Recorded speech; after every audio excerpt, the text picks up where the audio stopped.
All right, I'm back and I'll see if I can give you a 5-minute guide to ethical online learning, critical pedagogy, and social justice.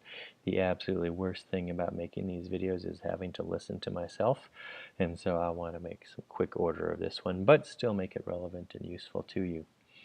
So this is a longish article, maybe one of the longer ones of the semester. It's written by educators out of the humanities, so the approach and the framework might seem a little unusual for you. I really want you to think about this as students, even though, again, they're not writing for students, they're writing for other educators. A lot of the key points I think come in terms of thinking about what they want for online education, and so I'm hoping you think about that as a student. What do you want for online education, or what do you want from online education? I've got a little highlighter tool here that I will try to point out a few key passages. They do a nice job of framing the issue at the beginning. It's sort of a pros and cons. Kind of think about it as a couple of different ethical perspectives that they get framed, and then they try to bring it down to, okay, what's the ethical issue at stake here? And so right in here they talk about our first concern with online learning is that we must insist on bringing their active voice to the issue of online education. So as educators, they want to have more of a say in it. They feel like the D2Ls of the world, the educational technology companies behind it, and this might be you as professionals at some point, that they feel like those tools, those companies and the tools that they're making are the ones that are shaping online education, and it really needs to be teachers and students working together to shape online education in an ethical way, right? And ethics is really about our responsibility to others, right? This is the crux of ethics. How do we want to live and be together? How do we want to learn together? And how do we want to take control of that and not make things like the technologies take over that process? You can see that they also talk about part of that is making sure that we're not using things that are just innovative, flashy, and fun, or more convenient, right? We really need to make sure that it's about the education, about, in your case as students, about your learning. So again, recognize that they frame it, and then they start to hit into, in a passage like this, sort of where they're coming from, what their key ideas are.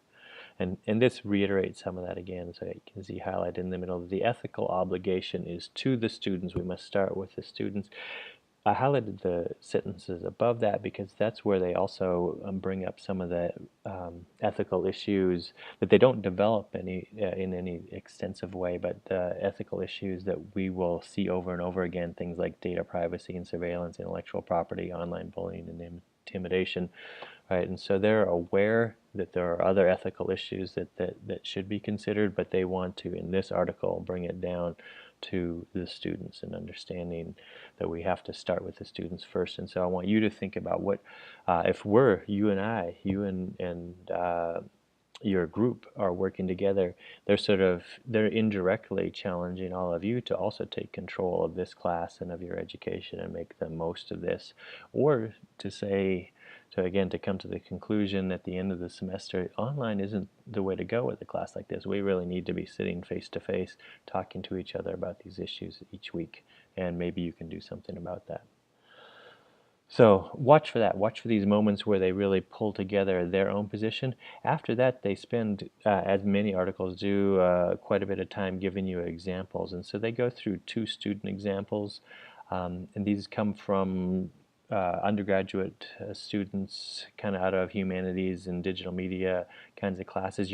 I think you'll find them interesting and relevant, but where the article really comes back to our situation is down here when they talk about putting the blame on the LMS, the Learning Management System, in our case D2L or Brightspace. They say that they talk about discussion boards in particular. I'm asking you to at least consider discussion boards as one option, but they also here talk about the challenges that come with discussion boards. Post once, reply twice is essentially the epitaph for online learning. I'm really asking you to not do that. They're asking us as teachers and educators and students to not let the tool put us into that formula, right? So we got to challenge ourselves to think about how do we have a legitimate discussion about ethical issues, either through a face-to-face meeting that we record, through a Zoom recording, or through a discussion board that is really alive, that really has people reading, writing and reading and responding to each other, really interrogating the different ethical positions. And so you can see that that's, for them, this is the crux of making online education both ethical and pointing in the direction of social justice, right? They also, in the element that I've highlighted here, they say, you know, where is social justice in the discussion forum?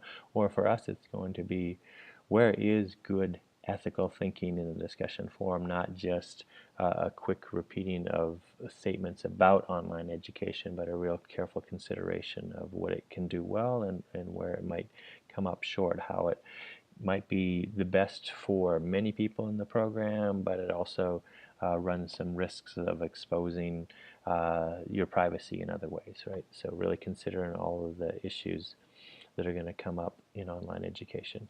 The article ends with sort of some statements, almost like little manifesto kind of statements about what they think in the end online education should look like, and they call it collegial pedagogy, right? So practicing collegial pedagogy in online learning means engaging students as pedagogical partners.